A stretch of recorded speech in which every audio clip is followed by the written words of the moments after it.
और यूएई के दरमियान न्यूक्लियर एनर्जी एग्रीमेंट साइन हो गया है।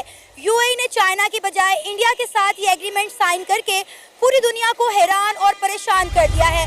24 बिलियन डॉलर का ये प्रोजेक्ट होने वाला है। सबसे इंटरेस्टिंग बात यह है कि अरब वर्ल्ड का ये पहला न्यूक्लियर एनर्जी पावर प्लांट है जो यूएई के अंदर लगने जा रहा है। इंडिया की ताकत का अंदाजा ये लगा लें कि 6 अरब ममालिक के फॉरेन मिनिस्टर्स को एक टेबल पे बिठा लिया।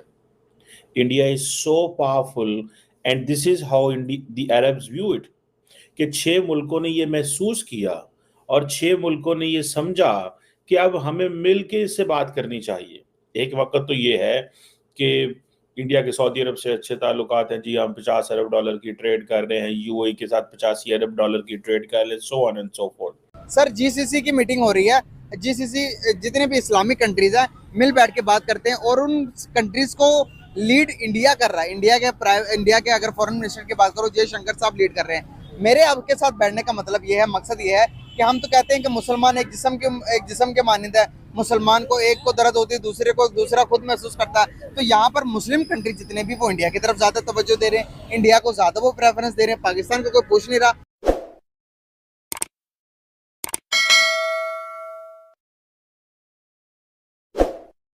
आज से साल 1.5 साल पहले इंडिया की जो ट्रेड है with the all the GCC countries, it has crossed around 190 billion dollars, 190 billion dollars. और ये तमाम ओमान, कतर, कुवैत, आपने महसूस किया था। मैं आपको एक चीज बार बार पिछले अरसे से कह रहा था, मैं कह रहा था नरेंद्र मोदी अरब ममालिक पे फोकस कर रहा है, नरेंद्र मोदी अरब ममालिक पे फोकस कर रहा है। मैं आपको कह रहा था ये बात को, क्योंकि मुझे वो सारे तौर तरीके नजर आ रहे थे कि क्या हो रहा है। तो आज आप देख लें कि this is first India GCC meeting. ये ऐसे ही इंडिया जीसीसी मीटिंग है जैसे इंडिया अफ्रीका मीटिंग है, यानी कि आपने तमाम अफ्रीकन को सामने बैठा लिया और कहा कि देखो when India talks about global south, तो आप देखें, मैं आपको मिसाल देता हूँ। थोड़ा अरसा क्या, 2016 में जब ट्रम्प साहब पावर में आए तो वो सऊदी अरब आना चाहते थे, क्योंकि वो इजराइल भी जाना चाहते थे, मिडल ईस्ट में वो इक्वल अहमियत देना चाहते थे। तो जब वो सऊदी अरब आए तो सऊदी अरब ने क्या किया कि तमाम आलम इस्लाम को बुला लिया और कहा हमारे पीछे खड़े हो जाओ, और हम हमारे अमेरिका से ताल्लुकात अच्छे हैं और तुम भी हमारे पीछे खड़े हो जाओ, पाकिस्तान भी खड़ा हो गया, सारे खड़े हो गए, ठीक है। सो उन्होंने एज ए ग्रुप उसको जो है वो अपनी आइडेंटिटी कराई। अभी भी आप देखें तो Saudi Arab and all other जो हैं वो एज ए ग्रुप आइडेंटिटी करा रहे हैं। सो जैसे ट्रम्प इतना ताकतवर था कि सारी मुसलमान दुनिया को पीछे खड़ा होना पड़ा, India is projecting itself in a way कि सारी जीसीसी को उनके सामने आकर बैठना पड़ा। और कल को कोई मैं आपको कोई बैईद नहीं है, अभी तो है इतनी, इट्स टू अर्ली टू से, लेकिन कल को कोई भी नहीं है कि इंडिया ओआईसी टॉक्स हो। लेकिन वो जारी बात है, इंडिया ओआईसी टॉक्स मुमकिन नहीं होगी, क्योंकि वो कश्मीर का फिर पाकिस्तान बात ले आता है, एजेंडा ले आता है। बहरहाल that is a separate point.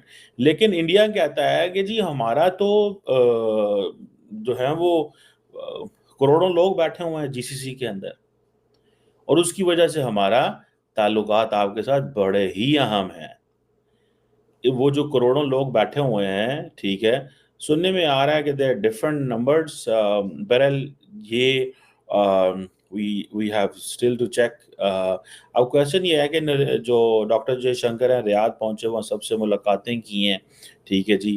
अब ये कोई आसान काम तो थोड़ा ही है भैया, ठीक है, रियाद पहुंचना एंड सबको मिलाना। और ये जो जो first ever, this is first ever, एक बात बताऊं, इंडिया जीसी फॉरेन मिनिस्टर जो मीटिंग है, ये कहा जा रहा है, ये जो अल्फाज आ रहे हैं वो यही हैं कि जी ताल्लुकात को बढ़ाने के लिए इन तमाम गल्फ नेशंस के साथ एक ट्रेड करना, एंड देन ऑब्वियसली इंडिया तकरीबन 9 मिलियन के करीब, 9 मिलियन के करीब जो एक्सपेट्रिएट्स वहाँ पे मौजूद हैं, मुझे लगता है ज़्यादा है, 9 मिलियन नहीं है। बहरहाल obviously if this is Indian governments estimate that could be fine. 9 million से ज़्यादा इंडियंस बैठे हुए हैं 6 मुल्कों में। सर, इंडिया और दुबई के दरमियान जो ताल्लुकात हैं वो आए दिन बेहतर से बेहतरीन होते जा रहे हैं। पहले जो है इंडिया ने एक हिंदू मंदिर दुबई के अंदर खोला, उसके बाद IIT institute of technology, India का इतना बड़ा इंस्टीट्यूट पिछले दिनों दुबई के अंदर खुला। अब जो है इंडिया और यूएई यूएई के दरमियान न्यूक्लियर एनर्जी एग्रीमेंट साइन हो गया है। क्या कहना चाहेंगे? एक इस्लामी मुल्क है दुबई, हमारी बजाय वो इंडिया को प्रेफर कर रहे हैं, वो चाइना को भी नहीं प्रेफर कर रहे हैं, वो इंडिया को जो है प्रेफर कर रहे हैं इंडिया के साथ। हम ये दे रहे हैं, इंडिया को हम ये दे रहे हैं वो। जी जी ऐसा ही है। हाँ, मगर नहीं, हमारे पाकिस्तान की फेवर करनी चाहिए, ठीक है। अच्छा। दुबई हमारा मुल्क है, ठीक है, वहाँ पाकिस्तानी रहते हैं, ठीक है, इस्लामी मुल्क है, उनका भी हक बनता है कि वो भी हमारा साथ दें, ठीक है। हम क्या नहीं कर सकते, हमारे पाकिस्तान में हर चीज़ है, सब कुछ है, ठीक है, फिर भी हम जाते हैं उधर। आप थोड़ी खा लें, मगर पाकिस्तान में रह के खा लें। सर अब तो वो आने भी नहीं दे रहे, वो कह रहे हैं हमारे मुल्क में ना हो, आप लोग आते हो हमारे मुल्क में जुराइम करते हो, बेहतर ये हमारे मुल्क में ना हो, वो तो वीज़ा भी नहीं दे रहे। बिल्कुल ऐसी बात है, ये जब जाते हैं ना वहाँ, ठीक है, वो अगर ये कुछ भी ना करे ना तो वो कोई ना कोई चोरी का इल्ज़ाम लगा के उसे जेल कर देते हैं, ठीक है। अच्छा। हाँ, उसके बाद वो ही बंदा वहाँ से दुबई से सीधा आता है इधर पाकिस्तान में, ठीक है, पाकिस्तान जेल में वो 6 महीने रहता है, ठीक है। उसके बाद फिर उसके बाद उसकी जो बेल होती है, ठीक है। तो ये इल्जाम पाकिस्तानियों पे क्यों लगते हैं, किसी इंडियन पे या हिंदू पे क्यों नहीं लगते? बहुत बड़ी तादाद में हिंदू भी जो है वो दुबई में रहते हैं, बड़े बड़े अच्छे ओहदों पे फाइज हैं, बड़ी बड़ी मल्टीनेशनल कंपनीज में हैं। तो ये तो इल्जाम पाकिस्तानियों पे या मुसलमानों पे क्यों लगाएंगे दुबई वाले? नहीं, वो दुबई वाले फिर गलत कर रहे हैं ना। अच्छा। क्योंकि हमारे वो मुसलमान भाई होके, ठीक है, हमारा साथ नहीं दे रहे। तो सर साथ देते तो हैं, आप लोग जाते हैं, अच्छी नौकरियां देते हैं, अच्छी उजरत देते हैं, लेकिन जब पाकिस्तानी जुराइम करेंगे वो तो अपने मुल्क से निकालेंगे, कोई भी नहीं बर्दाश्त करता। ऐसी बात ही है, ठीक है। जब ये जाते हैं ना, ठीक है, वो सही कर रहे हैं, ठीक है, ये पैसे कमाने के लिए जाते हैं, ठीक है, मगर ये वहाँ देखा 100 रुपया पड़ा हुआ है, उठा लिया, ठीक है, कैमरे लगे हुए हैं, ठीक है, उसी वक्त पुलिस आती है, पकड़ के ले जाती है, ठीक है। मगर ये जो यल्ला पाकिस्तानी, यल्ला हरामी, यल्ला हरामी।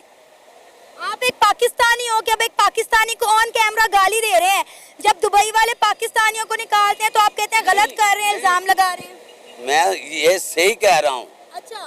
क्योंकि दुबई वाले जब इल्ज़ाम लगाते हैं, ठीक है, उनको जेल में भेजते हैं, ठीक है, मगर हमारे पाकिस्तान का भी हक है पाकिस्तानियों कि जाएं, ठीक है, इज्जत के साथ अपनी रोज़ी कमाएं, ठीक है, इज्जत के साथ रहें, ठीक है, मगर ऐसा काम ना करें, ठीक है, जिससे हमें शर्मिंदगी हो। लेकिन सर अब उन्होंने कह दिया बस बहुत हो गई है, हमने अब पाकिस्तानी अपने मुल्क में नहीं आने देने। मजदूर तबके को भी अब वीज़ा नहीं मिल रहा, पढ़ा लिखा नौजवान जो बंदा जाना चाहता है उसको भी वीज़ा नहीं मिल रहा, लेकिन हिंदुओं को वो धड़ाधड़ वीज़ा भी दे रहे हैं और इंडिया के साथ नए से नए एग्रीमेंट भी साइन कर रहे हैं। ठीक, मगर पाकिस्तानियों को उन्होंने कह दिया दैट्स ऑल, खत्म, finish, tata bye bye finish, finish कर दिया, ठीक है।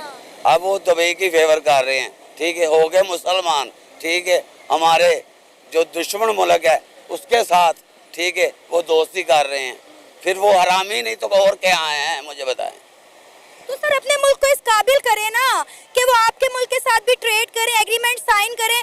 आप मुझे ये बताएं, आपने कहा कि वो हरामी है, गाली दे रहे हैं आप यूएई को ऑन कैमरा, ठीक है, क्यों गाली दे रहे हैं कि वो इंडिया के साथ मिलके काम कर रहे हैं? तो हमारा मुल्क इस काबिल होता तो हमारे मुल्क के साथ काम करते। हमारे मुल्क में सब कुछ है, मगर उसके बाद उसके अलावा भी ये क्यों जाते हैं? सर आधे से ज्यादा नौजवान तो बेरोजगार हैं, सारे भाग भाग के दूसरे मुल्कों में जा रहे हैं, क्यों?